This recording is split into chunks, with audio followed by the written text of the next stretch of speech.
Olá, meus amores, sejam todos bem-vindos à nossa videoaula de português.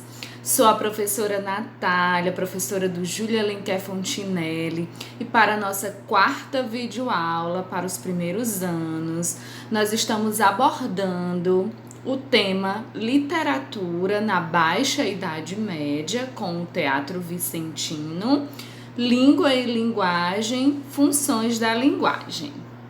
Espero que estejam todos bem. Vamos lá? A literatura na Baixa Idade Média, o Teatro Vicentino. Eu trouxe a página do livro de vocês, de número 63, porque eu achei muito importante a gente ler. E também tem alunos que não têm o livro ainda, infelizmente. Gil Vicente, você viu no capítulo anterior que entre os séculos 12 e 14, durante o trovadorismo, ou primeira época medieval, as cantigas trovadorescas, poemas cantados ao som de instrumentos musicais, protagonizaram a vida cultural e as manifestações literárias galego-portuguesas. O período entre o século XV e o início do século XVI é chamado de Segunda Época Medieval, e nele a principal manifestação literária em Portugal foi o teatro de Gil Vicente, por isso o Teatro Vicentino. Durante a primeira época medieval, o teatro era ligado à igreja. Nesse período, a atividade teatral fazia pouco uso de elementos literários e consistia na encenação, geralmente feita em igrejas e mosteiros, de episódios bíblicos e da vida de santos, ou na tentativa de transmissão de preceitos morais por meio de personagens representativos de ideias abstratas, como os vícios e as virtudes. Com Gil Vicente, o teatro em Portugal passou a ser produzido fora dos domínios da igreja, dando início ao desenvolvimento de um teatro leigo, ou seja, não religioso. Esse novo teatro, produzido com o objetivo de ser encenado para os monarcas portugueses e sua corte, caracterizava-se por uma rica linguagem poética e pela sátira mordaz aos costumes da sociedade portuguesa. Embora tenha vivido em um período de transição situado entre o final da Idade Média e o início do Renascimento, concepção cultural e artística que considerava o homem como o centro do universo, Gil Vicente manteve-se ligado à tradição medieval, caracterizada pela religiosidade e pela visão de mundo baseada em concepções definidas pela Igreja Católica. Exemplos dessa postura do autor são as representações que fez do inferno e do purgatório, e a maneira como via as virtudes e os vícios humanos, utilizando versos em redondilha maior, com 7 sílabas, e o menor, com 5 sílabas. Gil Vicente construiu imagens, ambiguidades, ironias e trocadilhas que satirizam e criticam os costumes que considerava condenáveis. Seu teatro tinha em vista a diversão do público e, ao mesmo tempo, a moralização dos costumes e a reforma dos homens. Esse caráter moralizante e reformador da obra do autor tinha como alvo não as instituições, como a igreja, mas os homens corruptos e inescrupulosos que delas participavam. Na vasta obra de Gil Vicente destacam-se os autos de moralidade voltados ao ensinamento religioso ou moral, como o Alto da Barca do Inferno, o Alto da Barca do Purgatório e o Alto da Barca da Glória. o Alto da Alma e o Alto da Feira. E as farsas, peças cômicas de caráter burlesco, como a farsa de Inês Pereira, o Velho da Horta e Romagem dos Agravados. O dramaturgo viveu provavelmente entre 1465 e 1540, período de centralização do poder real e época áurea da expansão marítima portuguesa, e sua produção literária estendeu-se de 1502 a 1536. Apesar de profundamente religioso, Gil Vicente tomou partido em meio às grandes polêmicas em torno dos abusos clericais que presenciou e não se poupou de criticar clérigos devassos e ambiciosos. Outros alvos de sua crítica foram nobres, pretensiosos e exploradores, bem como figuras do povo, como o sapateiro, o alcoviteiro, o soldado, o velho, entre outros. Agora vamos falar um pouquinho sobre o Alto da Barca do Inferno. O Alto da Barca do Inferno, ou o Alto da Moralidade, é uma obra de dramaturgia que foi escrita em 1517 pelo escritor português Gil Vicente. Essa peça é uma das mais representativas do dramaturgo, considerado o pai do teatro português.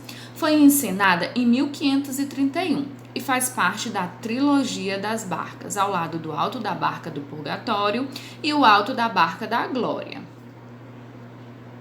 Agora vamos falar um pouquinho como era, o Alto da Barca. Por meio da presença de dois barqueiros, o anjo e o diabo, eles recebem as almas dos passageiros que passam para o outro mundo. A cena passa-se num porto e, portanto, um dos barcos vai em direção ao céu e outro para o inferno. A maioria dos personagens vão para a barca do inferno. Durante suas vidas não seguiram o caminho de Deus. Foram trapaceiros, avarentos, interesseiros e cometeram diversos pecados. Por isso que foram para a barca do inferno. Por outro lado, quem seguia os preceitos de Deus e viveu de maneira simples, vai para a barca de Deus, a barca do céu. O Alto da Barca do Inferno é um grande clássico da literatura portuguesa. Ele possui diversas sátiras envolvendo a moralidade. Além disso, cada personagem possui uma simbologia associada à falsidade, ambição, corrupção, avareza, mentira, hipocrisia e etc. Eu trouxe aí várias imagens para vocês dos personagens, certo? Tem um anjo, tem um diabo, tem um enforcado, São várias imagens para dar um gostinho, para que vocês estejam lendo A Barca do Inferno, tá certo? E no nosso livro, na página 64 e 65, tem também um trechinho, tá certo? Do Alto da Barca do Inferno. Mas vocês podem estar pesquisando na internet, tem vários vídeos, tá ok? E vocês podem estar aí também lendo. Vale muito a pena. Agora, iremos passar para as funções da linguagem. As funções da linguagem são formas de utilização da linguagem segundo a intenção do falante. Elas são classificadas em 6 tipos, ok? Função referencial, função emotiva, função poética, função fática, função conotativa e função metalinguística. E nós iremos, na nossa aula, abordar cada uma delas para vocês entenderem melhor. Cada uma desempenha um papel relacionado com os elementos presentes na comunicação. O emissor ou locutor, aquele que produz o texto. O receptor ou destinatário, aquele a quem o texto se dirige. Mensagem, o texto, tudo o que foi produzido pelo emissor. Código, a língua ou os sinais utilizados, que devem ser conhecidos pelos envolvidos na comunicação. Canal, o meio físico que veicula a mensagem e permite o estabelecimento da comunicação. Referente, contexto, o assunto, aquilo a que a mensagem faz referência. Embora haja uma função que predomine, vários tipos de linguagem podem estar presentes no mesmo texto, mas há sempre uma que predomina, tá ok? Eu trouxe também um recortezinho do livro de vocês, que está na página 72.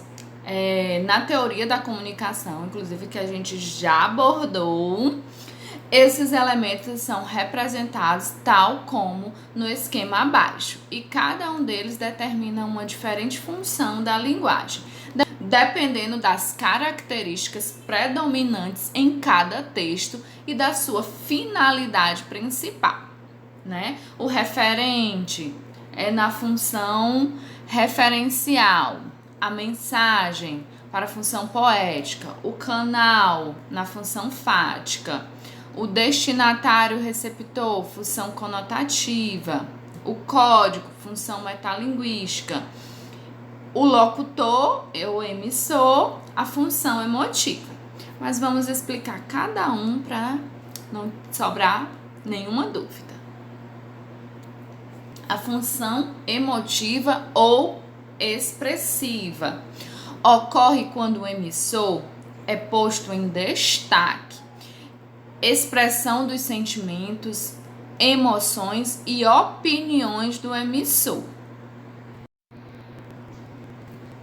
Função emotiva ou expressiva ocorre quando o emissor é posto em destaque, expressão dos sentimentos, emoções e opiniões do emissor. Nesse caso, o próprio locutor determina as escolhas feitas na construção do texto, que em geral se centra na primeira pessoa do discurso, com o uso de verbos e pronomes na primeira pessoa.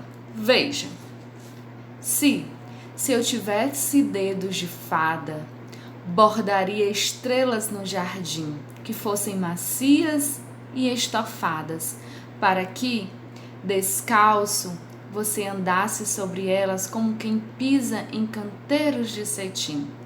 Mas, por não ter dedos de fada, vou tentar modelar como um poeta a palavra correta e o peito ardente, para que você descubra, finalmente, que eu sou sua poesia predileta. Flora Figueiredo. Olha aí, é sempre em primeira pessoa, né? Eu, tá ok? Onde a função emotiva ou expressiva é usada em depoimentos, cartas pessoais, autobiografias, entrevistas, sempre quando é utilizada a primeira pessoa, sempre quando o próprio emissor fala de si mesmo. Função referencial. Faz referência a acontecimentos, fatos, pessoas, animais ou coisas. Objetivo de transmitir informações. Geralmente é utilizado o uso da terceira pessoa do discurso. Exemplo: o tempo amanhã será nublado, com melhoria no fim do período. Onde esses textos são utilizados? Geralmente em mapas, textos jornalísticos, textos científicos, culinárias, bulas de remédios, manual de instruções. A função conativa. Ocorre a função conativa ou apelativa quando o emissor tenta convencer o receptor a praticar determinada ação. É comum o uso do verbo no imperativo, como compre aqui e concorra a este lindo carro. Compre aqui é a tentativa do emissor de convencer o receptor a praticar a ação de comprar ali. Eu lembro muito de uma propaganda que era do batom garoto, né? E dizia assim: compre batom, tipo hipnotizando, é bem forte essa função conativa. Função poética. Ocorre quando a própria mensagem é posta em destaque, ou seja, chama-se atenção para o modo como foi organizada, centralizada na mensagem, revelando recursos imaginativos criados pelo emissor. Ela é afetiva, sugestiva, conativa, metafórica. Não é exclusiva da poesia, pode estar presente em slogans, músicas, ditos populares, textos em prosa, etc. Eu trouxe aí, né, um exemplo.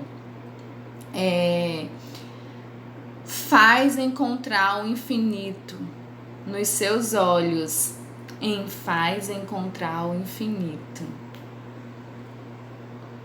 Funções da linguagem, a função fática.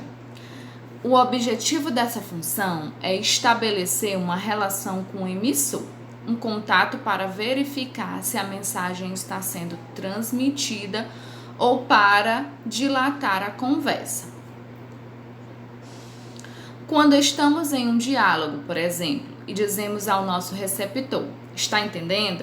Eu faço isso direto, tá entendendo? Estamos utilizando esse tipo de função, ou quando atendemos o celular e dizemos oi ou olá. Função metalinguística, centralizada no código, usando linguagem para falar dela mesma. A poesia que fala da poesia, da sua função e do poeta. Um texto que comenta outro texto, né? A música que fala da música. Principalmente, dicionários são repositórios de metalinguagem, né? Mais uma vez, a observação. Em um mesmo texto podem aparecer várias funções da linguagem. O importante é saber qual a função predominante no texto para então defini-lo. Trouxe aqui um exemplo de função metalinguística. Foi assim que sempre se fez. A literatura é a literatura, seu Paulo. A gente discute, briga, trata de negócios naturalmente, mas arranjar palavras com tinta é outra coisa. Se eu fosse escrever como falo, ninguém me lia. Graciliano Ramos. Então, essa foi a nossa videoaula. Gratidão a todos vocês, meus queridos alunos que estão assistindo. Anotem as dúvidas para perguntar na nossa aula pelo Meet, tá bom? Um grande beijo, um grande abraço. Aqui são as fontes que a professora Natália retirou para montar esse slide da nossa videoaula. Fiquem todos com Deus, um grande abraço. Tchau, tchau.